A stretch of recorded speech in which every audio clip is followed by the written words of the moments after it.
helping you solve the retirement puzzle. Welcome to The Retirement Solution with John Hicks.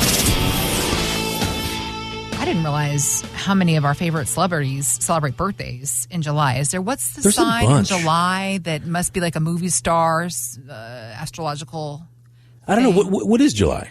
What would that be? I think it's Cancer. My husband's in July. It's Cancer. Got it. Oh, it's Cancer. I was about to say, I really should know this because, right, Kyle, July. I was going to say I haven't kept up with my Madame Cleo in the last several years. I don't remember. Yep, I know I'm a Sagittarius, but okay. So July birthdays. We have you're Cancer. Sofia Vergara.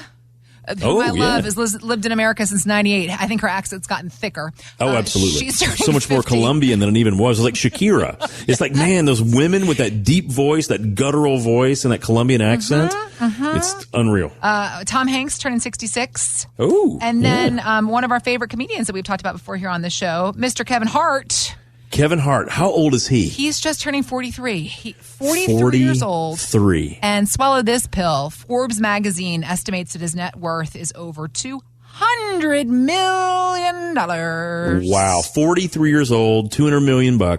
I tell you, he's had a really, I don't know, I would call it like a stratospheric career. Yeah. I mean, it went from, I just saw him in a handful of things, maybe 10, 12, 13 years ago. Yep. And then all of a sudden, the last 5 or 6 years, he's all over everything. Yes. He's a likable guy. Yes. He's so likable. His humor, so hard. even if his humor doesn't strike exactly our chord of what we would do, right. The way that he alliterates things is just so good. His stories are so honest. I feel like there's very honest stories. That's right. That he just makes them funny. I don't know. Right. I think he's good. $200 million. Yeah. $200 million. A lot of other people like his stories too. And I don't know if you've ever heard any of his interview stuff when he's not doing the comedy stand-up stuff, when he's being serious. You can tell how smart he is and how strategic he is. So it makes sense to me that he's gotten to where he has because everything is very well planned out.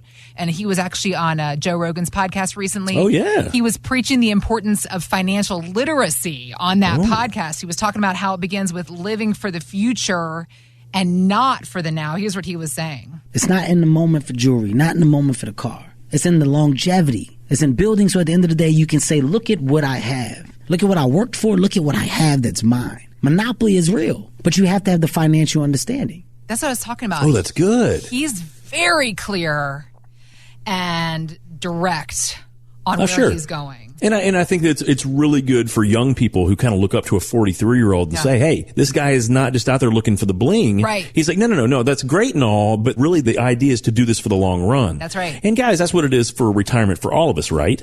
We put in the 20, 30, 40 years doing what we're doing, and we get to that point where we're like, wow, here are the fruits of my labor.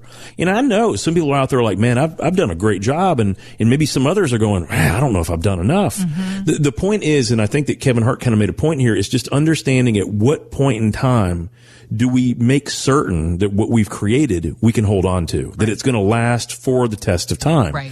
Because there are so many people that I see, Heather, and they'll retire or they'll think about it and they think they don't have enough. They think they're going to be, like living on a shoestring budget. Mm-hmm. That's not the case at all. They just need to have the right direction on how to apply those assets. And typically they can do really, really well. But usually it starts off with having just a really good guideline and plan. Right.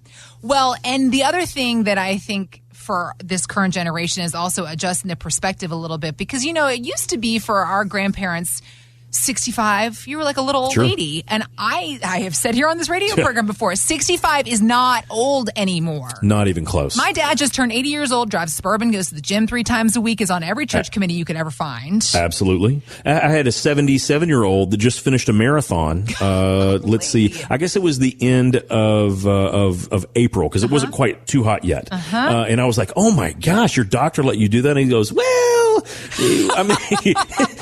now that you mentioned that, I may have not told him that I was going to do it. But 77, years of age, and he is as spry as a 50-year-old, maybe even younger. I mean, and that's the whole point, guys. If we take care of ourselves, we do the right things. Our bodies, are designed and engineered, but we can last a long time. Right. And of course, me in my mid 40s, I'm like, man, I got some aches and some pains. I know.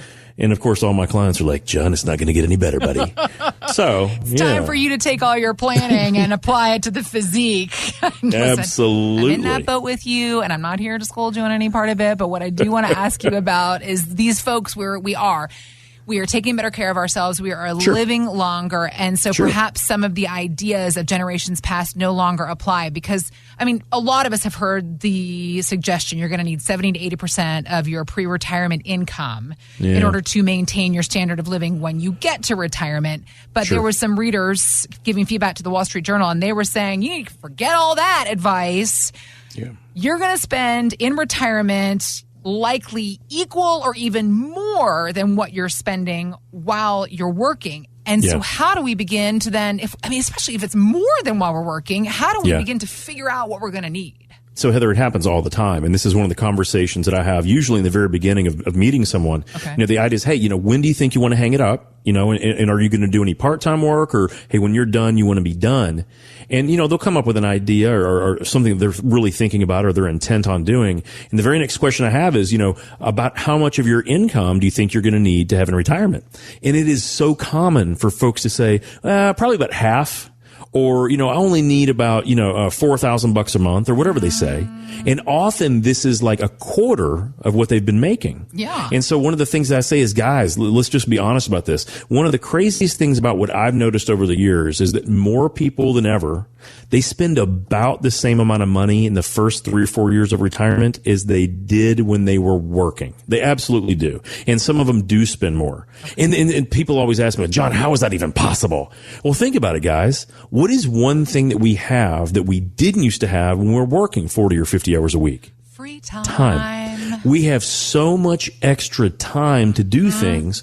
And I know that a lot of people say, well, I got all that time, but if things don't cost that much. That's not necessarily true. Not anymore. That's not necessarily true at all. And even if you don't get your keister off the couch, that Amazon is really darn close. You know what I was about to say about that You can touch that phone and get on that. You know what I was about to say about that free time is that, especially now we're sitting around the house and that internet is very accessible for me to spend money. Absolutely. It's so easy now. Absolutely. Sure. And the other thing is that we're around the house more and we're looking at those areas that maybe we neglected a little bit. So all of a sudden we found out, our bathroom doesn't accommodate us the way it used to. Yep. We probably need to do a refresh on this sucker. Or, we don't really want to move homes, but we need a first floor master. And of course, that's pretty darn expensive to do. And so all of a sudden we see people that they literally do spend more money in the first 3 or 4 years of retirement than they did when they were actually working. And unfortunately, if we haven't planned well for that, it's a really good way to go broke quick, as much as I hate to say it. So what I would suggest people do is to not think that we can live off of, 50% or 60% of what we've been earning. Usually it doesn't work that way. Okay. What we want to start off with, can we create a plan that will allow us to keep our current income or maybe even slightly more for the first 4 or 5 or 6 years of retirement? Because at that point in time, we hopefully have done a lot of those improvements to the house. Hopefully we've had some of those really awesome, memorable vacations, or we've planned for those. And we've kind of done some of those things before we start to slow down. Because if we do that correctly, then the rest of our retirement is a much more comfortable voyage. Now, if we do it the other way around and we don't plan for that, Heather, then unfortunately what I see is people always feeling like they're in a terrible budget, that they can't do those fun trips. Like when the girls call up and say, hey, we're thinking about going to Branson, Missouri for a girls trip. Let's go and we'll, go to some of the casino boats and go see some of the shows and go have some fun. And they feel like they can't do it. Or the guys say, hey, we're going to do a golf outing. We're actually going to go out and play some of these awesome Robert Trent Jones courses around the South. And the guy's like, after we've just tightened the belt, I don't know if I can do that. Guys, these are the things we want to do. Or we might want to go and get that classic car to fix up on the side. And that costs money too. So what we want to do is we want to have the right plan for this, because here's what I would tell you. You probably need to have the same amount of money for the first 3 or 4 years of retirement as that paycheck you're earning right before you stop. So a couple quick things to let you know. Okay. If you think you might need to do a kitchen remodel, if you think you might need to do a bathroom remodel, if you think you might put a new pole barn out there to give you some place to put those classic cars you're going to work on, try to do that right before you retire while you still have an active income. It can help you offset those costs so that you're not digging in to that pile of money that is taking you, frankly, 30, 40, or 50 years to accumulate. And if we do that correctly, we really have a good chance to set ourselves up for long-term success.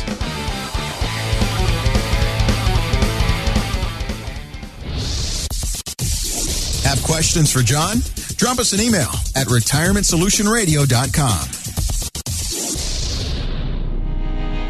J. Hagan Capital Inc. is not licensed in all 50 states. To find out if Integrity Financial Planning Inc. is licensed in your state, please call 502-690-5635. J. Hagan Capital Inc. is not affiliated with nor endorsed by the Social Security Administration or any other government agency and does not provide legal or tax advice. Annuity guarantees rely solely on the financial strength and claims paying ability of the issuing insurance company. By contacting us, you may be provided with information about insurance and annuity products offered through John Hicks, NPN number 2293473.